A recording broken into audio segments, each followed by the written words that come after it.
তার কদম দওয়ার কালেমা লইবা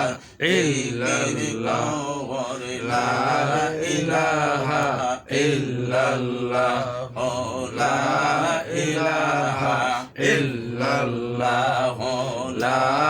ইলাহা ইল্লাল্লাহ দেখো কালেমা হইল সুন্দর বস্তু কালেমা হইল সুন্দর বস্তু মুর্শিদ কেবলা কদম দওয়ার জিকিরেতে মজগুল হইলে জিকিরেতে দূর হইবে তোমার কলবে ময়লা থাকবে না লা ইলাহা ইল্লাল্লাহ লা ইলাহা ইল্লাল্লাহ লা ইলাহা ইল্লাল্লাহ